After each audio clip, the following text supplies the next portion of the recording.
ಇದಿಷ್ಟು ಜನರಲ್ಲಿ ಜಾಗೃತಿ ಇರಲಿ, ಆತಂಕ ಬೇಡಿ ಅಂತ ನಾವು ಕೂಡ ಹೇಳ್ತೀವಿ. ಮುಂದಿನ ಸುದ್ದಿಯತ್ತ ಗಮನ ಕೊಡೋಣ. ಕಾಂಗ್ರೆಸ್ ಪಾಳೆಯದಲ್ಲಿ ಈ ಶಾಸಕರ ಸಚಿವರ ಅಸಮಾಧಾನಗಳು ಬಗೆಹರಿತಾ? ಸುರ್ಜೇವಾಲಾ ಅವರ ಭೇಟಿ ಬಳಿಕ ಸಭೆ ಮೇಲೆ ಸಭೆಗಳನ್ನು ಮಾಡಿದ್ರು, ಅಸಮಾಧಾನಗಳನ್ನು ಹೋಗಲಾಡಿಸುವ ಪ್ರಯತ್ನಗಳಾಯಿತು. ಅಲ್ಲಿಗೆ ಎಲ್ಲವೂ ಕೂಡ ಮುಗಿದು ಹೋಯ್ತಾ ಅಂದ್ರೆ ಇಲ್ಲ, ಇನ್ನೂ ಕೂಡ ಬಹುತೇಕ ಶಾಸಕರು ದೂರು ಕೊಡೋದಕ್ಕೆ ಸಿದ್ಧತೆ ಮಾಡ್ಕೊಳ್ತಿದ್ದಾರಂತೆ.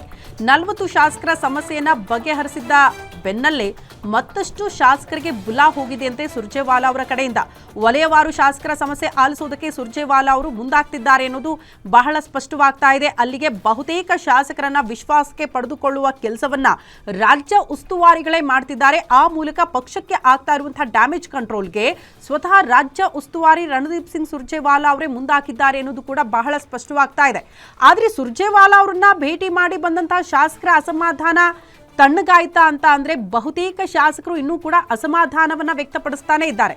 ಬಟ್ ಸುರ್ಜೇವಾಲಾ ಅವರು ಹೇಳೋದು ಅಲ್ಲಿ ಅಸಮಾಧಾನ ಆರೋಪಗಳು ಇದ್ರ ಬಗ್ಗೆ ಚರ್ಚೆ ಆಗ್ತಾ ಇಲ್ಲ, ನಾಯಕತ್ವದ ವಿಚಾರಕ್ಕೆ ಸಂಬಂಧಪಟ್ಟಂತೆ ಚರ್ಚೆಗಳೆಲ್ಲ ಬದಲಾಗಿ ನಮ್ಮ ಕಾಂಗ್ರೆಸ್ ಸರ್ಕಾರದ ಪಂಚ ಗ್ಯಾರಂಟಿಗಳ ಅನುಷ್ಠಾನ ಯಾವ ರೀತಿ ಆಗ್ತಾ ಇದೆ, ಕ್ಷೇತ್ರಗಳ ಅಭಿವೃದ್ಧಿ, ಈ ವಿಚಾರಗಳಿಗೆ ಸಂಬಂಧಪಟ್ಟಂತೆ ಅಭಿಪ್ರಾಯವನ್ನ ಸಂಗ್ರಹ ಮಾಡ್ತಾ ಇದ್ದೀವಿ ಅಂತ ಸುರ್ಜೇವಾಲಾ ಅವರು ಬಹಿರಂಗವಾಗಿ ಮಾಧ್ಯಮಗಳ ಮುಂದೆ ಹೇಳ್ತಿದ್ದಾರೆ.